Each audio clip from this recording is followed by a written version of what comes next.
On est le jour J, voilà. Alors, vous devez avoir un son cataclysmique. Voilà, il est cataclysmique le son. Mais il est quoi? J'ai pas de montre. Il est 7h du mat. Coucou les caméras. Et... me voilà dehors. Le magnifique panneau de la tech là.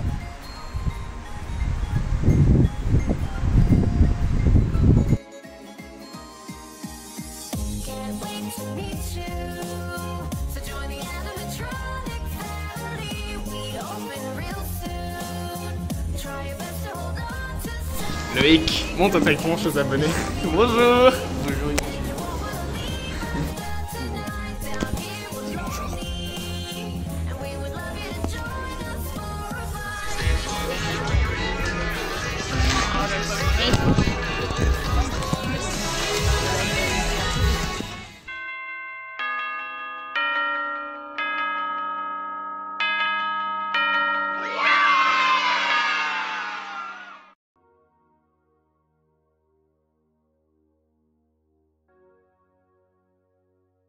Dès les premières secondes du film, j'ai Alt F4.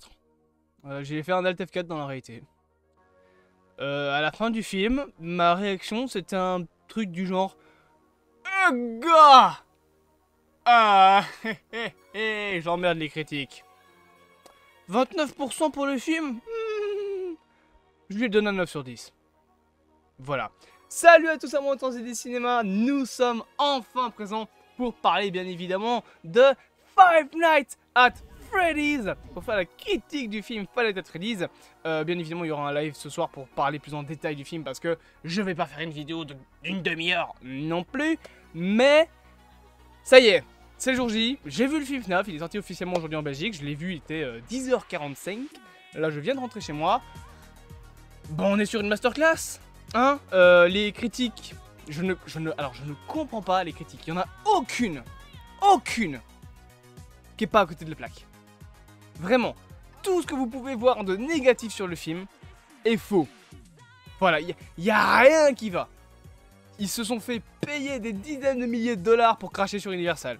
C'est sûr.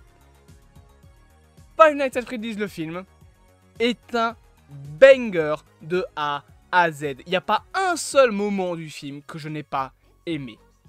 On va bien évidemment commencer par le scénario. Alors, beaucoup de personnes disent oui, scénario ultra prévisible. Pas du tout. Genre, vraiment pas du tout. Alors, si tu connais l'histoire du jeu, bien évidemment qu'il est prévisible, parce que bah, ça respecte quand même l'histoire du jeu. Mais même comme ça, l'histoire a réussi à me faire découvrir des dingueries, à me faire bugger. Bien évidemment, je le dis tout de suite, là je vais commencer à spoiler, donc si tu veux pas quitter, enfin si tu veux pas te faire spoiler, parce que je sais que le film n'est pas encore sorti en France, quitte la vidéo immédiatement. Comme ça, c'est dit. L'alerte de spoil est terminée. Vanessa, la fille de William Afton, quoi? Pardon, comment? Excusez-moi, genre oui, bah ok, bah non, pas de problème, Blumhouse, pas de problème. J'ai bégayé. Je me suis affalé sur mon siège en mode... Ah! D'accord. Bon bah ok, bon bah vous dites que ça merde du coup. Tous les moments du scénar sont bien.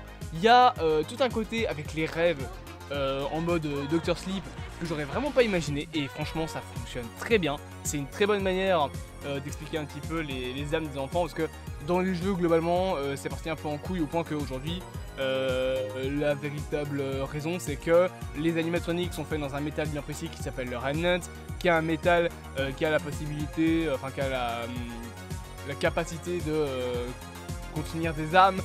Ça n'a plus aucun sens. Dans le jeu, enfin dans le film, ils expliquent ça avec la théorie des rêves. Il y a même un bouquin et tout, il y a plein d'histoires. Oh, il va y avoir trop de choses à dire, cette critique, je suis en train de m'entendre du truc. Donc clairement, le scénario du film est pas prévisible si tu connais pas la licence, je pense qu'honnêtement, il est très cool. William Afton, Steve Raglan, mon énorme cul. Et putain, oui, ils disent William Afton. Ah, ils le disent. J'avais eu peur qu'ils ne le disent pas, mais ils le disent. Ils disent William Afton. Genre, c'est Vanessa qui dit oui, voilà. En fait, c'est parce que c'est mon père tout le truc du fait que William avait obligé sa fille à quasiment tuer Mike. Ah, même ça, quand ça a été dit, genre que William Afton a avoué ça, j'étais genre quoi? Pardon? Genre, ok pour les fans, on sait que depuis le début, en dessous de notre petite coquille toute mignonne de Springtrap, c'est Matthew Lillard, donc William Afton, Steve Raglan, on le savait. Mais je m'attendais pas à ce que Vanessa soit liée au plan de William Afton. Je m'attendais pas à ce que William Afton ait littéralement pris en otage les gosses de la pizzeria. Parce que c'est ce qui se passe. Les enfants, donc on explique que les enfants sont pas spécialement méchants, mais qui sont obligés de essayer de tuer des gens par William Afton. Et d'ailleurs, tu as tout un côté, encore une fois, avec la théorie du rêve, où tu as en fait l'âme des animatroniques qui est en train de tout doucement s'effacer, et ils sont de plus en plus en train de oublier qui ils étaient. Rien que ce moment-là, c'était incroyable. T'as aussi le film qui ose dire une raison toute conne pourquoi est-ce que les propriétaires de la pizzeria veulent garder la pizzeria absolument. Pour moi, je pense que le propriétaire, c'est pas dit explicitement dans le film, mais clairement le propriétaire de la pizzeria, c'est William, c'est Steve Raglan. À mon avis, il y a une magouille qui fait qu'il est propriétaire, peut-être avec Afton Robotics, je sais pas vraiment. Mais en tout cas, ce qui est sûr, c'est que c'est pour une très bonne raison, et c'est dit dans le film. La raison pour laquelle pour laquelle la pizzeria ne doit pas être détruite et pour laquelle les fameux gérants y tiennent tant, c'est peut-être tout simplement parce qu'il y a les corps des gosses dans les animatroniques. Et que si tu détruis la pizzeria, tu déplaces les animatroniques. Donc tu découvres les corps. C'est une grosse théorie qui est présente dans les jeux, notamment avec le côté oui, il y a du mucus qui sortait des yeux et de la bouche des animatroniques, etc. Ça, c'était déjà mis dans le jeu. Là, ils le disent explicitement dans le film. C'est sûr et certain, il y a le corps des gosses dedans. Il doit être tout dépéri depuis 20 ans, parce que ça fait 20 ans qu'il est dedans. D'ailleurs, t'as l'enfant, le Ghost Child de Chica, ou je sais plus c'est laquelle, ou alors c'est peut-être Freddy ou Bonnie. Non, Bonnie, non, c'est pas Bonnie. Je pense que c'est Chica, c'est celle avec son petit chapeau. Et en fait, cette fille-là commence à disparaître. Genre, tu vois que son visage est flou. Parce que ça fait tellement d'années qu'ils sont enfermés dans les corps d'animatroniques à se faire piéger par William Afton, qu'ils en oublient qui ils sont. Donc le scénario, c'est pas juste Mike qui nuit chez Freddy, hop la pizzeria. C'est pas juste ça, il y a tout un côté avec les rêves qui est très stylé. Alors bien évidemment, il y a quelques points de scénario du jeu qui auraient pu être rajoutés, notamment tout le côté avec la pupette qui met les âmes des enfants dans les corps des animatroniques. Au début, j'avoue que quand je suis sorti de la salle, j'ai dit oui, c'est un petit peu dommage. Maintenant, quand tu prends le problème à l'envers, avec le scénario du film, que donc c'est William qui contrôle les animatroniques, ça aurait été con que ce soit Puppet qui ait foutu les âmes des animatroniques dans les costumes. Parce que c'est comme ça dans le jeu. Dans le film, ça aurait pas collé. Donc c'est peut-être pour ça que Puppet est absente du film. C'est un point dont on va reparler dans la critique parce que j'avoue qu'au début j'étais genre oui, c'est peut-être un peu dommage, il n'y a pas Puppet. Vous allez voir qu'au final, c'est peut-être logique qu'elle soit pas dedans. Mais bref, du coup, non, le scénario du film n'est absolument pas prévisible à mort. Il l'est de temps en autre si tu connais la saga, mais je pense que si tu es vraiment quelqu'un qui découvre FNAF avec le film, le scénario est très bien.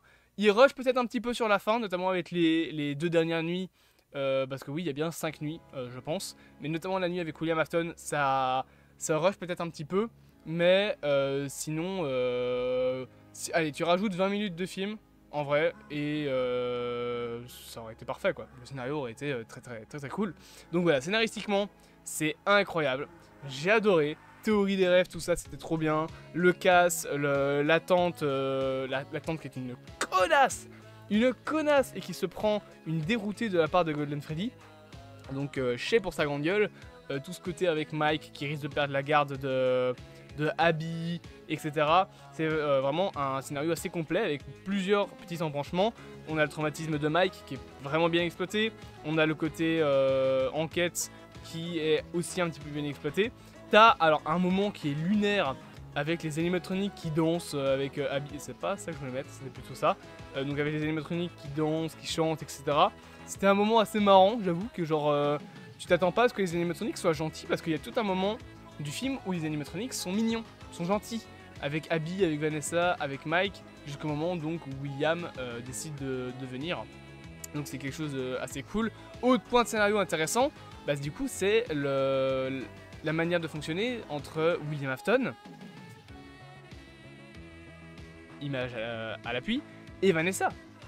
Vanessa qui littéralement tire sur William Afton. Elle n'hésite pas à tirer sur son père parce qu'elle sait que c'est le connard dans l'histoire. Elle s'en fout, tout ce qu'elle veut c'est sauver Mike, sauver Abby, sauver les enfants une bonne fois pour toutes. Donc je trouve ça trop stylé. Le fait que depuis le début, si Vanessa est là, c'est en partie parce que son père l'y oblige. Je trouve ça trop bien, genre de base, faut quand même se dire qu'elle était là pour quasiment tuer Mike. Et c'est trop stylé. D'ailleurs, points de scénario qui sont intéressants et que au moins le film ne fait pas. Déjà, c'est le fait de dire que Michael Afton, que Mike Schmidt c'est le fils de William Afton.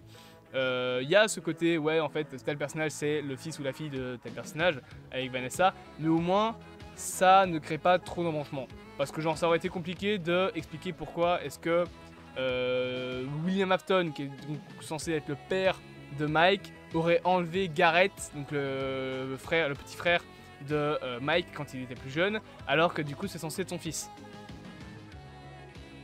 Peu logique.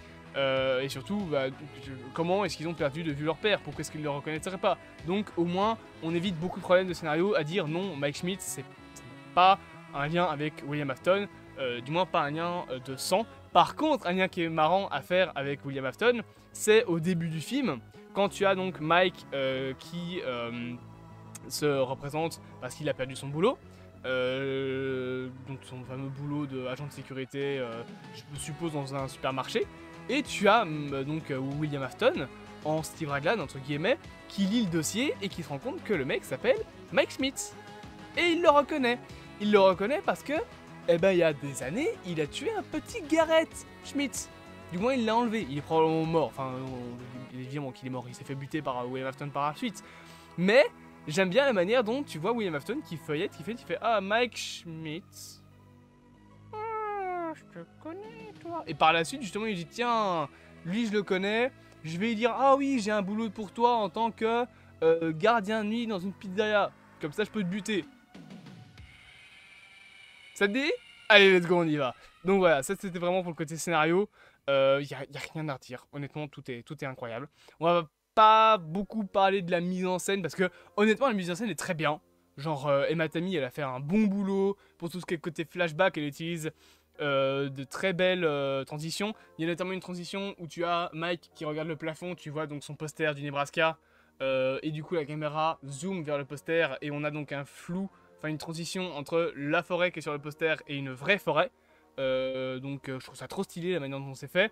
T'as plusieurs moments comme ça qui sont utilisés.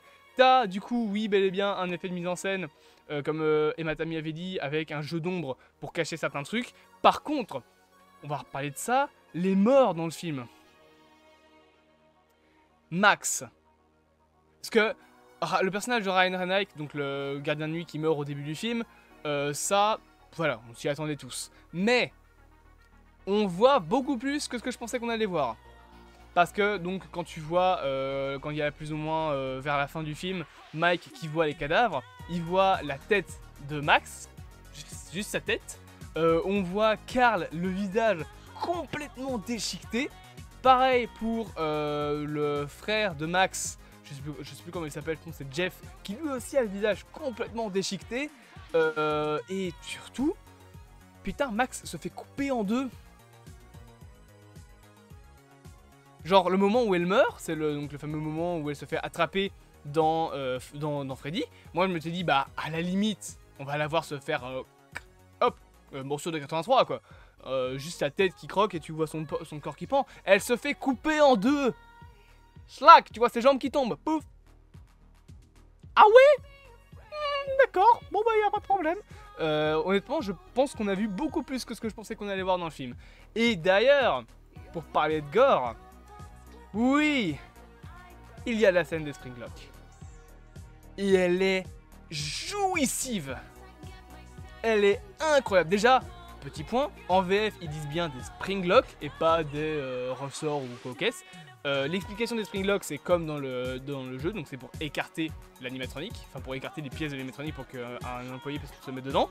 Chose intéressante aussi, on voit des animatroniques autres que Spring Bonnie avec ce système de Springlock, chose qu'on n'avait jamais vu jusqu'à là dans FNAF. À part, je pense, Fredbear aussi a ce principe de Springlock, de toute façon on parlera des animatroniques après. Mais la scène des Springlock est insane. Déjà, le moment où tu vois les pinces du Springlock qui rentrent dans William Afton, tu vois la pince qui rentre tout doucement dans son ventre, tu vois toute la douleur sur son visage. Et alors, l'événement ultime, je pense, c'est le moment où, plein de douleur, le mec il récupère le masque de Spring Bonnie, il fait « Je reviens toujours !» Bien évidemment, le « I always come back » qui est dans le film. Il est dedans et il est trop bien même en VF. Et après le mec il remet son masque et t'entends juste les schling schling du Springlock et il fait et je trouve ça trop stylé. Et la fin, la dernière scène de William qu'on voit, c'est genre les animatroniques qui le tirent, Toxic donc le prend par ici là, par l'aisselle, il le tire alors que le mec il est en train d'agoniser sur le sol, il le fout dans une pièce, il ferme doucement la porte. Avec, je pense que c'est le gosse de Freddy, non, de Golden Freddy, qui regarde William en train de faire... en train juste d'agoniser, et là il tend la main et puis la porte qui fait... La scène de Springlock du film est incroyable. Alors, il y a peut-être des gens qui vont dire, oui, il crie pas assez, comme j'ai expliqué, avec donc Galak, le mec avec qui j'ai été, mon meilleur pote, avec qui j'ai été voir le film, je pense que c'est juste une question de logique. Genre, ok, ça va faire mal de se prendre les trucs, mais genre, le moment où il a le plus mal est le moment où il met son masque. Sauf que du coup, il a des Springlock qui lui rentrent dans le cou. Donc il peut plus parler, il peut plus crier. C'est pour ça qu'on n'entend pas faire dans toutes les animations. Là, dans toutes les animations, il hurle à la mort. Là, comme il a les Springlock qui sont sur sa gorge, il a plus de corde vocale, il a plus rien. Juste, il agonise dans son propre sang, en fait. Donc voilà. Ça manquerait peut-être un tout petit peu de sang. Mais la scène des Springlock était incroyable. J'ai parlé de la mise en scène, j'ai parlé du scénario, j'ai parlé des Springlock, j'ai parlé du gore qu'il y a dans le film, qui pour moi est très cool. Les animatroniques. Mon dieu, les animatroniques. Ils sont insane. Ils sont incroyables. Tu ne vois pas la différence entre les vrais et le costume. Parce que oui, vous le savez, il y a des gens en costume qui ont été aussi utilisés pour le film. Il y a une seule scène, je pense, où tu vois la différence, c'est la scène où tu vois Chica qui dépose Cupcake dans les conduits d'aération, au moment où il y a le braquage de la pizzeria. C'est le seul moment, je pense, où ça se voit un petit peu plus que c'est un costume. Le reste du film, ça m'a pas piqué une seule seconde qu'il y a deux types d'animatroniques. Qu'il y a des vrais animatroniques et des costumes. Ça ne m'a même pas piqué le crâne. Je me suis même pas dit, ah putain, c'est vrai qu'en fait il y a des costumes. Non, j'ai dit, putain, ils sont trop stylés, c'est incroyable. Alors, bien évidemment, du coup, l'animatronique mystère qui n'a jamais été dévoilé dans les films, enfin dans les TV spots, dans les trailers, etc. C'était ce petit fils de pute de Balloon Boy. Balloon Boy, je vais vous montrer une petite image. J'ai pas d'image de Balloon Boy parce que j'avais pas d'image spoilante sur internet. Mais Balloon Boy est encore plus chiant que dans les jeux, pardon. C'est incroyable. Dans les jeux, c'est déjà une petite merde. Et dans le film, c'est encore plus une petite merde. Il fait juste des screamers gratuits. Et putain, c'est trop cool. C'est le principe de Balloon Boy, c'est d'être un petit fils de pute. Et c'est un petit fils de pute. C'est incroyable. Alors, je l'ai dit, Puppet manque à l'appel. J'avais théorisé plein de fois qu'elle serait dans le film. Mais déjà à l'époque, je savais pas que le scénario ce serait William Afton qui contrôle les animatroniques. Ça aurait pas été ça, il n'y aurait pas eu Puppet, ça aurait été un manque.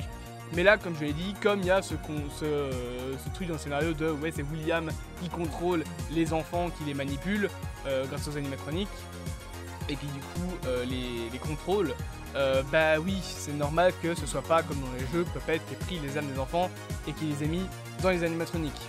C'est juste William qui a foutu les corps dans les animatroniques, et du coup les âmes sont restées coincées dans les animatroniques. Et le fait que le film le dise, rien que ça, le film a quand même dit les corps des enfants. Ah bah à votre avis, ils ont fouillé la pizzeria de Fontaine-Comble, mais il y a un endroit qu'ils n'ont pas fouillé, les animatroniques. Oh, ils auraient ouvert les ventes des animatroniques. Le cadavre d'Anna 25 ans, bonsoir. Donc, non, voilà. C'est peut-être un manque que certaines personnes vont trouver, mais honnêtement, je pense pas que c'est un manque. Voilà. Truc de fou d'ailleurs qu'on a dans le film, c'est qu'on a donc la version Wizarded de Spring Bonnie, ça veut dire la version donc, où son costume est tout pété, et on a une photo qui montre le costume tout réparé, avec genre Vanessa qui est enfant. Et je trouve ça trop bien. Voilà. J'ai encore quelques petits détails à dire. Je vais pas vraiment parler de la musique, à part peut-être, bah oui, pour les crédits.